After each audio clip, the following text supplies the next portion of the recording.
Narinig niyo na po ba yung sinasabi nilang functional depression or smiling depression? Ibig sabihin po, meron kang depression pero patuloy ka pa rin kumikilos. Gagawa mo pa rin yung mga responsibilities mo araw-araw. Nakikipagtawanan ka pa rin. Pero alam mo yon, may emptiness sa puso mo. Yung parang naka-autopilot ka na lang. You're always mentally tired. Minsan kahit wala kang mabigat na ginagawa, pero feeling mo pagod na pagod ka.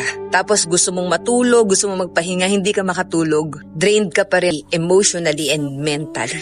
Sobrang dami mong iniisip pero tahimik ka lang. You hide everything with okay lang ako. Okay ka lang, yun yung lagi mong sinasabi sa ibang tao kapag tinatanong ka, kumusta ka na? Okay lang ako. Kasi ang alam nila ikaw ay malakas. Sanay kang itago yung nararamdaman mo kahit ikaw sa sarili mo ubos na ubos ka na. Ang tingin ng iba, sobrang lakas mo kasi nga hindi ka nagre-reklamo. Pero ang totoo, pagod na pagod ka ng lumaban. Nagpapanggap ka nga lang na okay ka. Alam niyo po, ang functional depression ay medyo scary po yun. Kaya, kaibigan, gusto kong sabihin sa'yo na season lang yan ng buhay mo. Pagdadaanan mo lang yan or pinagdadaanan mo lang yan. Ako po, ang tingin ng iba ay isang malakas na tao pero dumaan din po ako sa depression. Na nung una, hindi ako naniniwala kasi Kristiyano po ako. Tingin ko po ay malakas ako sa dami ng pinagdaanan ko sa buhay. Naniniwala akong may Diyos na kaya magpagaling sa akin.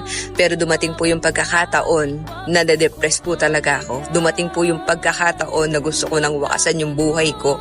Taong 2024-2025 po yun. And nakita ko na lahat pala na nangyayari sa buhay ko at sa buhay mo, kaibigan, ay may purpose ang ating Panginoon.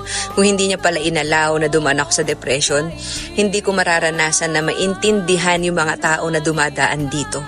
Hindi ko madidiscover yung plano ng Lord sa buhay ko na magkaroon ako ng prison ministry. Kumbaga, kailangan kong mas umalis sa comfort zone ko kasi meron siyang higher calling para sa akin. And kaibigan, hindi ibig sabihin ng meron kang depression, ikaw ay nasisiraan ng ulo. Kasi dati ganun yung thinking ng mga tao, di ba? Lalo na pag sinabi nilang mental hospital. Yan, pero hindi po. Mag-ask po tayo ng help.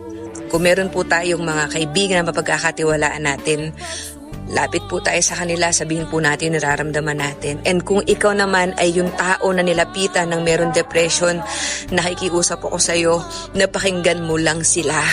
Huwag ka nang magsalita o mag-advise ng kung ano-ano. Ang kailangan lang po naman may mga depression ay yung meron silang support na matatanggap sila ng tao, na maiintindihan sila ng tao.